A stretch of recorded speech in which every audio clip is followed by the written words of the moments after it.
Well, it's personal between me and you, and I'm going to do you some serious harm, you big stiff idiot. The Untouchable True School Sports Empire proudly presents something the boxing game's been missing. Hey, what's going on? It's your boy BT, and I came here to talk some boxing with the thousands of True School Sports subscribers. And now, consider this the first of many post-fight reviews, because as you guys can see, look, we got the Russian card on TV. We got the Pro Bellum card right there. Donnie Nietes doing his damn thing. So I'm going to be covering some fights, doing post-fight reviews all day today. Pops will be live for the Kosei Tanaka versus Conor Ben card, as well as tonight's Lomachenko versus Kosei card. So make sure you guys go check out Pops and go support him over there. But listen, let's start. Let's come out the box and let's come out with a bang. All right, Kosei Tanaka, one of the better fighters in the world. You know, a guy that I still think has a chance to be one of the best pound-for-pound fighters in the world. And just as recently as this time last year, I had him as one of my top 10 pound-for-pound fighters in boxing. He had his first fight today. He had his first fight since that devastating loss that he suffered against Kazuto Ioka last year in their big Japanese super fight. And you know, he took on the veteran Sho Ishida, you know, a guy in Sho Ishida that's challenged for the world title at 115, mixed it up with other quality operators and top names at 115, such as Israel Gonzalez. So Sho Ishida is not no soft touch for your first fight back, coming off a devastating loss like he did against Ioka. And, you know, there's been a lot of talk about Kosei Tanaka, what went wrong in the Ioka fight. And, you know, when we look at Kazuto Ioka, he made some changes. You know, his dad got him all the way to a 15-0 record. His dad was his trainer. His dad got him, you know, 15-0 record, tied Lomachenko's record for the fastest amount of time to win a world title in 3 weight classes. Fought so many top, you know, names around those weights, like Ryoji Taguchi, Jonathan Gonzalez. And the list goes on and on. Guys that were either champions or became world champions or were former world champions. All guys of quality. But it all came unstuck against Ioka because, you know, he was moving up to a new weight class. You know, this, that, and the third. So he hired a new trainer for this fight. I say all that to say that he hired a new trainer for this fight in Daisuke Murata.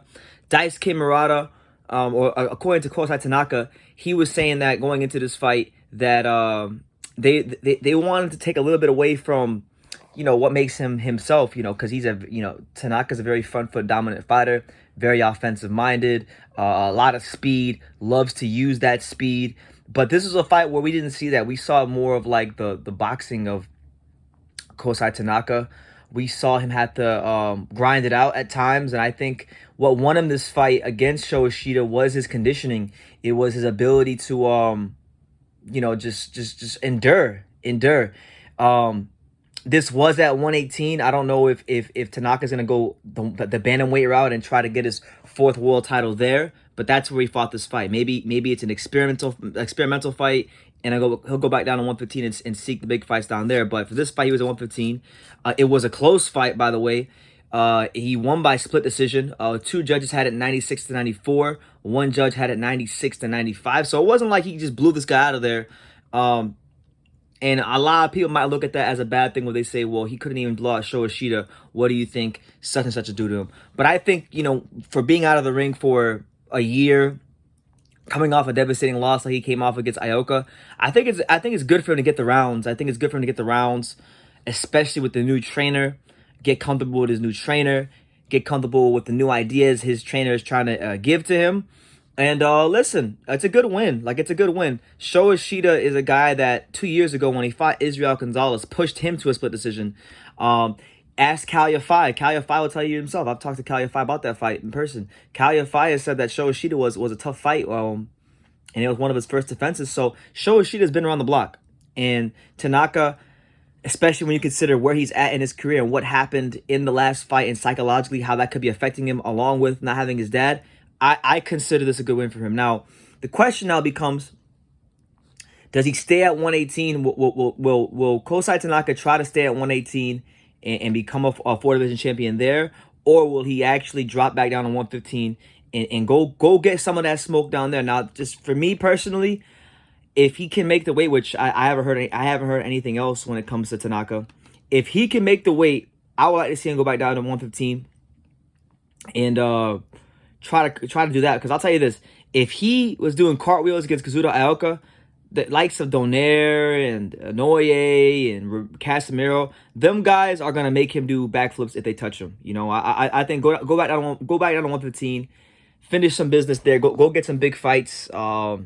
You know, there's still a lot of great fights from, you know, you got German and Cajas down there. You got Cuadras. You got Maloney. You got Donnie Nietes, who hasn't been able to get a fight. I would actually like to see Tanaka go after that. If Donnie Nietes wins his fight right now, which is going on right now with Norberto Jimenez, I would like to see Kosei Tanaka go down that route. But there's a lot of fights down there from at 115. He's too talented of a fighter to duck the smoke at 115. So I would like to see him go back down there and try to become a 4-division champion there. And then if he wants to pursue becoming a 5-division champion at 118, then you go ahead and do that. But nonetheless, back to winning ways of Kosei Tanaka, back to being the great fighter that we all know he can be and has been in the past. I mean, he's one of the only fighters in boxing. He's never fought. That was like his 17th pro fight. He's never fought one opponent with a losing record. He's the fastest Japanese fighter to win a world title. He is,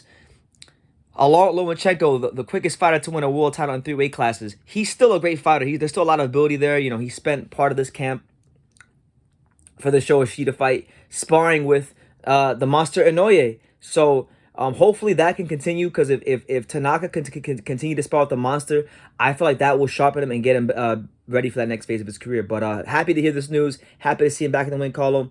And yeah, let me know what you guys think in the comments down below. Tanaka wins a very tough split decision victory over the very game, formidable, and dangerous Sho Ishida, and he's back. He's back.